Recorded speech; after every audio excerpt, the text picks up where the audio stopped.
Episode 50। हवेली रात के 9 बजे। हवेली के सभी मेंबर रात का डिनर खत्म कर अपने अपने कमरे में सोने चले गए। सोनल भी अपने कमरे में बालकनी में खड़ी होकर क्रिश के आने का वेट कर रही थी।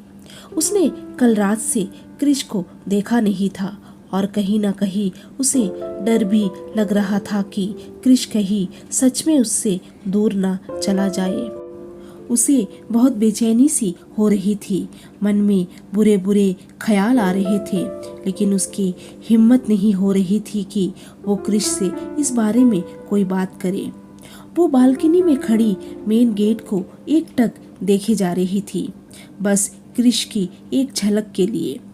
करीब आधा घंटा हो चुका था, लेकिन क्रिश का कोई अता पता नहीं था।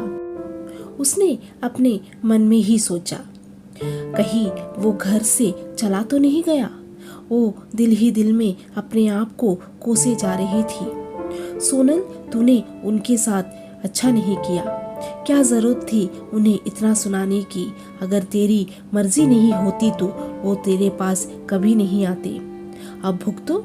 वो अपने आप को गालियां दे रही थी। तभी मेन गेट से क्रिश की कार अंदर आई। कार की आवाज से सोनल का ध्यान उस तरफ गया। उसने उस तरफ देखा तो पाया क्रिश घर वापस आ गया था। सोनल के फेस पर एक प्यारी सी मुस्कान आ गई थी। कार से क्रिश बाहर आया और एक नजर बालकनी में खड़ी सोनल को देखा। सोनल भी उसे देख रही थी। दोनों की नजरें मानो कुछ कहना चाहती थी। क्रिश बेबसी से सोनल को देख रहा था, मानो वो ये कह रहा था कि कल रात के लिए सॉरी। लेकिन सोनल को उसकी ये जज्बात समझ नहीं आ रही थी। क्रिश ने कुछ देर सोनल को देखा, फिर अपना सर झुकाया और हवेली के अंदर चला गया। सोनल वही खड़ी क्रिश को जाता देख रही थी और वो कर भी क्या सकती थी। क्रिश हवेली के अंदर आया और सीधा गेस्ट रूम में चला गया।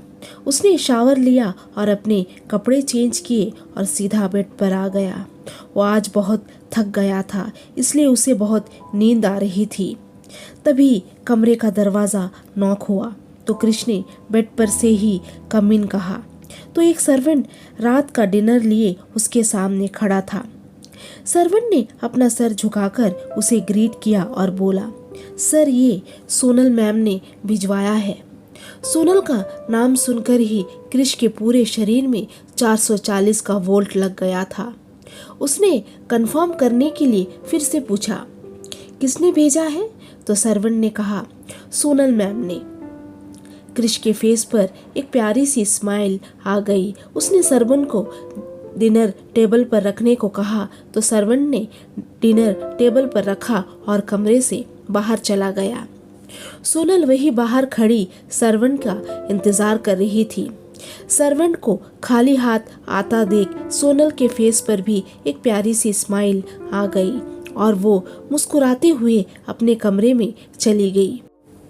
क्रिश अपने कमरे में बैठकर डिनर एंजॉय कर रहा था, क्योंकि आज का डिनर उसके लिए बहुत स्पेशल था, क्योंकि सोनल ने उसके लिए भिजवाया था।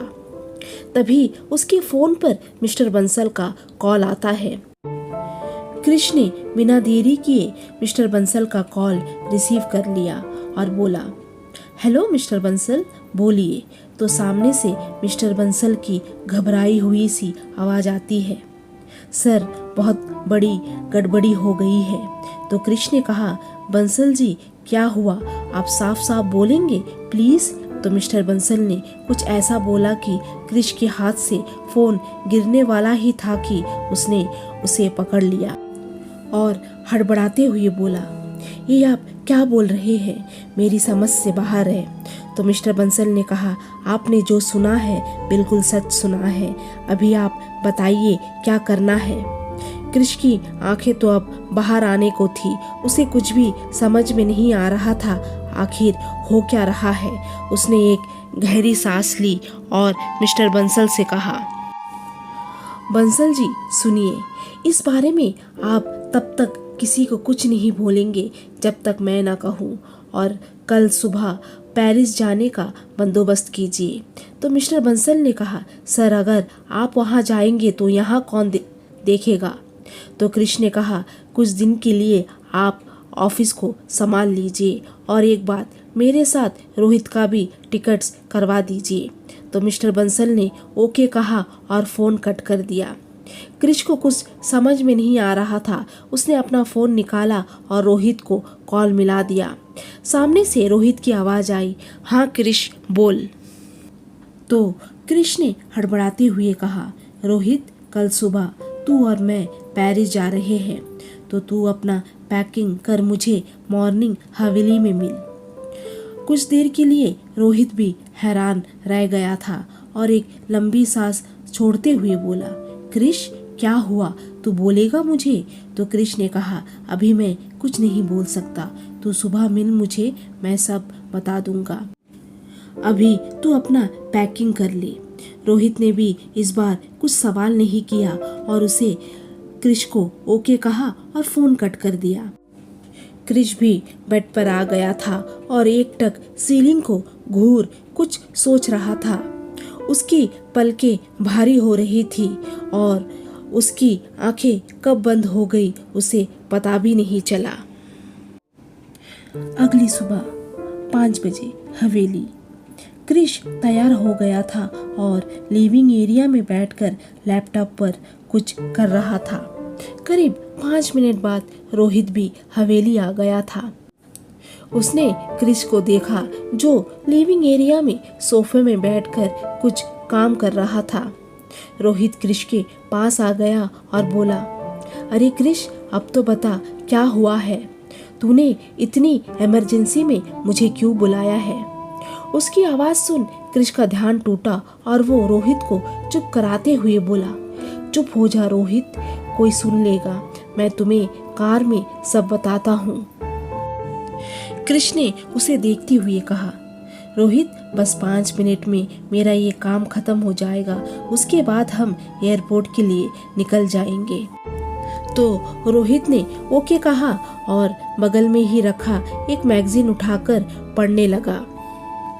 करीब 5 मिनट बाद क्रिश ने लैपटॉप बंद किया और रोहित को देखते हुए बोला, चल रोहित, टाइम हो रहा है, 6 बजे पेरिस की फ्लाइट है। तो रोहित भी सोफे से उठ गया और बाहर जाने वाला ही था कि उसे किसी की आवाज़ आई, रोहित। वो झट से पीछे मुड़ा और देखा उसके सामने सोनल खड़ी थी। क्रिश भी सोनल को वहाँ देख हैरान था क्योंकि उसने इतने दिनों तक सोनल को कभी भी नहीं देखा था सुबह इतनी जल्दी उठने। सोनल ने रोहित को देखते हुए कहा, रोहित तुम लोग पेरिस क्यों जा रहे हो, मुझे बताओ।